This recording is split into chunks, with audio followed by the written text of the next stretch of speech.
Welcome back to The Little Engine That Could.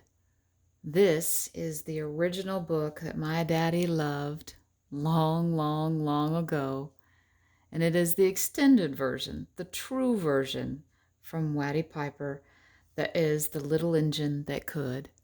And you can see that it is a very, very, very old and very, very well-loved book.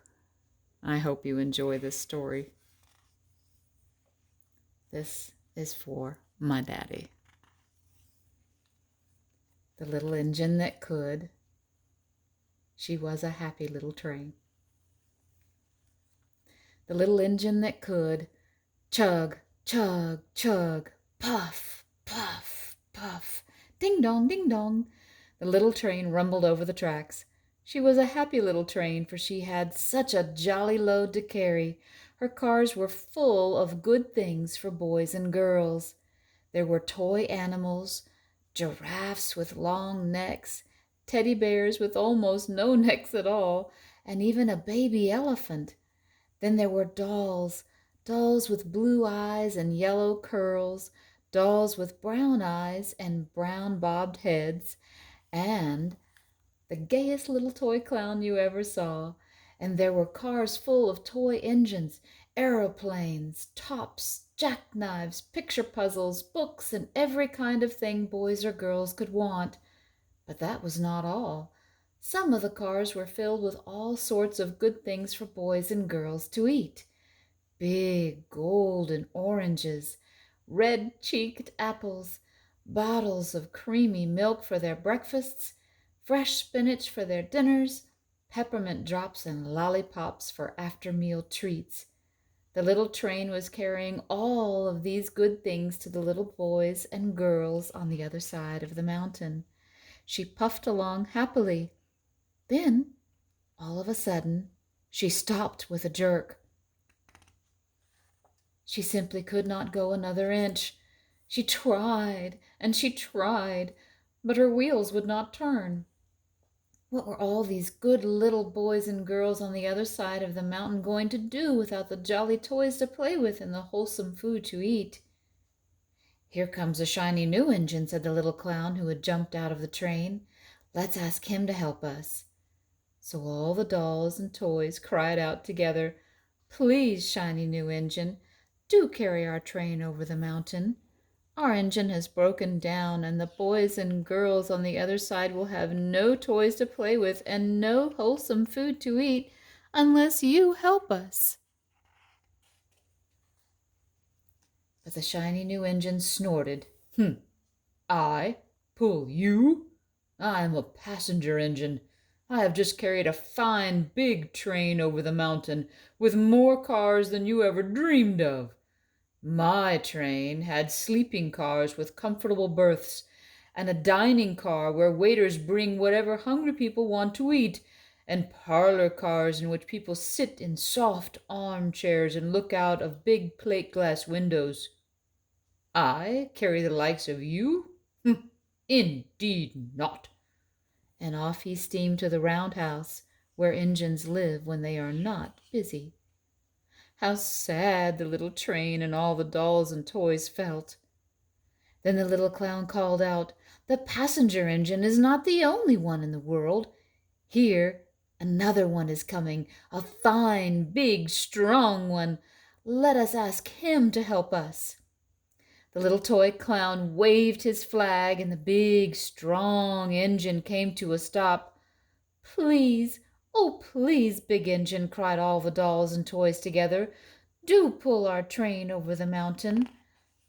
Our engine has broken down, and the good little boys and girls on the other side will have no toys to play with and no wholesome food to eat unless you help us." But the big, strong engine bellowed, "I am a freight engine. I have just pulled a big train loaded with costly machines over the mountain. These machines print books and newspapers for grown-ups to read. I am a very important engine indeed. I won't carry the likes of you." And the freight engine puffed off indignantly to the roundhouse. The little train and all the dolls and toys were very sad. "Cheer up!" cried the little toy clown. "The freight engine is not the only one in the world. Here comes another. He looks very old and tired, but our train is so little, perhaps he can help us." So the little toy clown waved his flag, and the dingy, rusty old engine stopped. "Please, kind engine," cried all the dolls and toys together, "do pull our train over the mountain. Our engine is broken down, and the boys and girls on the other side will have no toys to play with and no wholesome food to eat unless you help us." But the rusty old engine sighed. "I am so tired. I must rest my weary wheels. I cannot pull even so little a train as yours over the mountain. I cannot, I cannot, I cannot." And off he rumbled to the roundhouse, chugging, "I cannot, I cannot, I cannot." Then indeed the little train was very, very sad, and the dolls and toys were ready to cry. But the little clown called out, "Here is another engine coming, a very little blue engine, a very little one, but perhaps she will help us." The very little engine came chugging merrily along, and when she saw the toy clown's flag, she stopped quickly. "What's the matter, my friend?" she asked kindly. "Oh, little blue engine," cried the dolls and toys, "will you please pull us over the mountain? Our engine has broken down, and the good boys and girls on the other side will have no toys to play with and no wholesome food to eat unless you help us. Please, please help us, little blue engine." "I'm not very big," said the little blue engine. "They use me only for switching in the yard. I have never been over the mountain." "But we must get over the mountain before the children awake," said all the dolls and toys. The very little engine looked up and saw the tears in the doll's eyes, and she thought of the good little boys and girls on the other side of the mountain who would have no toys and no wholesome food unless she helped. Then she said, "I think I can, I think I can, I think I can." And she hitched herself to the little train. She tugged and pulled and pulled and tugged, and slowly, slowly, slowly they started off. The toy clown jumped aboard, and all the dolls and toy animals began to smile and cheer. Hooray! Puff, puff, chug, chug went the little blue engine.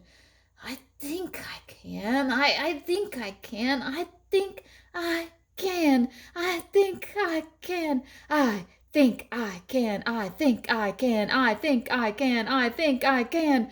Up, up, up, faster and faster and faster the little engine climbed until at last they reached the top of the mountain. Down in the valley lay the city. "Hooray, hooray!" cried the gay little clown and all the dolls and toys. "The good little boys and girls in the city will be happy because you helped us, kind little blue engine."